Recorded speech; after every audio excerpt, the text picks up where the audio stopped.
Үзэгчтэй Тэнгэр-телевиз ногоон бүсээс та бүхэнд үргэлжлэн хүрч байна. Өнөөдөр энд бол илүү залуучуудад чиглэсэн олон арга хэмжээ болж байгаа. Тэдний нэгийг бас хөтөлж оролцсон контент бүтээгч Агиматай бид яг одоо уулзах гэж байна. Өдрийн мэнд төргийд байна. Сайн байна уу? Өдрийн мэнд. Тэгэхээр юун түрүүнд бас яг оролцогчдоос асууж байгаа л да ногоон бүс өнөөдөр нээлттэй хийлээ. Уур амьсгал ямар байна? Таны сэтгэл ер нь ямар байна вэ? Би яг юу нөгөө хүлээж байгаа мэдэхгүй ирсэн. Тэгээд мэдээж одоо дэлхийн олон улсын гоё төлөөлөгчид ирсэн. Тэгээд чухал асуудлын талаар одоо хэлэлцэж байгаа учраас мэдээж гоё байна. Тэгээд та бол өөрөө яг thrift буюу одоо өмнө хэрэгжилж исэн хувцсыг дахин ингэж хэрэгжилж одоо өөртөө гоё дизайн гаргадгаараа бас контент хийдэг хүн шүү дээ. Сая ч гэсэн ер нь дахин боловсруулсан дахин хэрэгжилж болох хувцсны үйл ажиллагаанд оролцсон гэж энэ тэр талаараа биднэрт мэдээлэл өгөөч.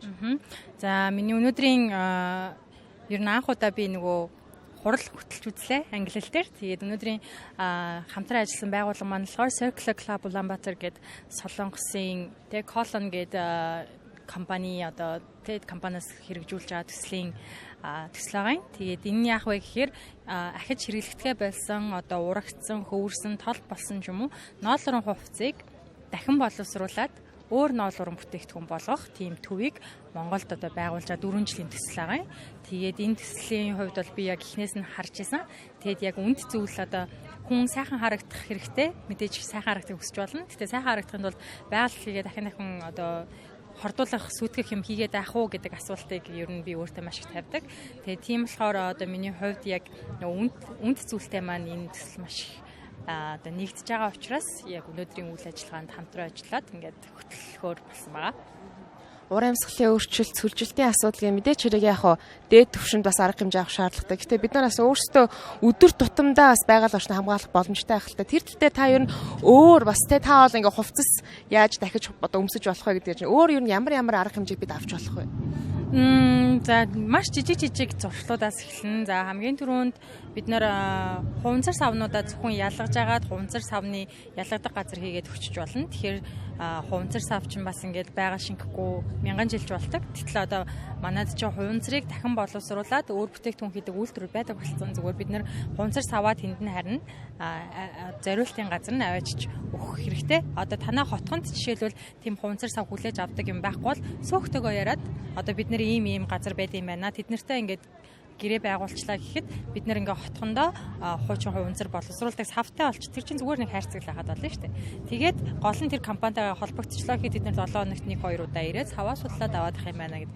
Энэ маш өчүүхэн өөрчлөлтөөс бид нар бас ингээ те мянган бэрийн аялал ч гэсэн ганцхан алмаас эхэлдэг гэдэг тийм болохоор тийм байдлаар хийж болно.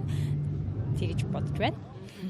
Тэгэхээр цүлжилтийн одоо гол конвенцнууд болж байгаа л да 10 өдрийн турш цүлжилт таны амьдралд ер нь шууд бус утгаараа нөлөөлж байна уу? За хотод амьдардаг бидний хувьд нөлөөлөхгүй гэж хэлж магадгүй. Гэтэл бид нар уур амьсгалын өөрчлөлтөөс болоод дэлхийд даяараа одоо гамшиг мэдэрч байгаа. За манай улс чинь угаасаа одоо тэ олон мянган жилийн турш мал ахуйгаа дагаж нүүдэлж ирсэн улс.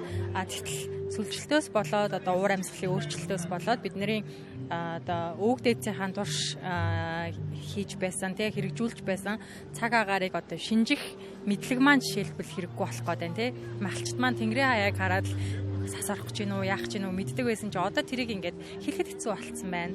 Тийм тэр байдлаас болоод одоо гів гинт ган юм уу эсвэл хур буугаад тэр малаа одоо ингээд маллын тоотлогоо огцом цөөрлөө гэхэд мэдээж бидний амьдралын дэлхийн чанар тэр чигээрэл одоо дагаад дуурна бидний мах үнэтэй болно, ноос уур олдохгүй болно гэдэг юм уу түүхий идэлцүү болно. Тэгэхээр бид ингээд одоо энэ сүлжилт бол зөвхөн Монголын ч юм уу зөвхөн нэг бүсийн биш. Дэлхийн тэр чигийн чигтээ одоо бид бүхний амьдрал нэг л ингээд сансарт хөвж байгаа чулуун дээр байгаа учраас бидний бүгдээрээ ингээд асуудал.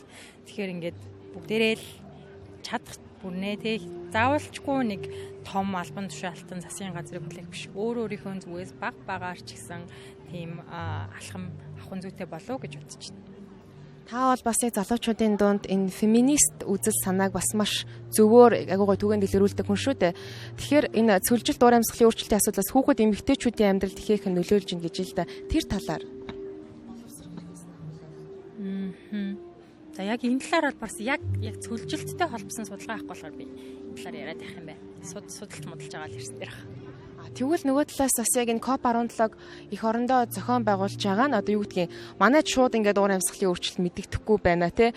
Өөр ингээд том асуудал мэтэрээс хүмүүс хэлээд байгаа. Тэгвэл таны хувьд ер нь монголчууд ингээд дэлхийн нийтийн тулгамдж байгаа асуудлын төлөө хамтдаа ингээд нэгдэж энэ хурлыг зохион байгуулж байгаа талаар таны сэтгэл манай улс ерөөсөө энд нэрэгдэхгүй байгаа биш бүр хамгийн их нэрэгдэж байгаа улсын нэг гэдгийг одоо ингээд гол нь ингээд төрөл бүрийн шинжлэх ухааны эрдэмтэд ерөнхийдөө ингээд яг шинжлэх ухааны баримттайгаар гаргаад байгаа. Тэгээд тэрийг одоо шинжлэх ухааныг үгүйсгдэг хүмүүс бол үгүйс багтгал. Яг ингээд баримт судалгаа гаргах юм бол манай улс бүр ингээд хамгийн цөлжилтөөс болж хохирох улсуудын одоо тэргүүн игнэнд явж байгаа. Ялангуяа мал ахуйгаас хамааралтай ийм соёлтой, түүхтэй эдийн засгийн улсын хувьд байгаль орчноо хайрлахгүй байна, цөлжилтөд тоохгүй байна гэдэг одоо байж боломгүй л зүйл гэж би хэлмээр байна л да. Тэгээд ямар одоо цөлжилтөөс болж ямар байгалийн гамшгууд учирж байгааг тий байгалууд ингээд байгаль орчин дахиж одоо ойрын хугацаанд нөхөн сэргээдгүйгээр сүйдэж байгааг бид нэр ингээд зөндөө харж байгаа. Манай одоо улсын хэдэн хувийн цөлжилтөнд автчихсан байгаа байлээ. Тэгэхээр бид нар бол яхаарахгүй энэ дээр хамгийн түрүүлж манлайлж оролцох ёстой улсын нэг болов уу гэж би бодож байна. Цаг гарган мэдээлэл өгсөн танд их баярлалаа. Өдрийг сайхан өнгөрүүлээрэй. Үзэгчдээ бид ногоон бүсээс контент бүтээгч Агийн Мат ярилцлаа.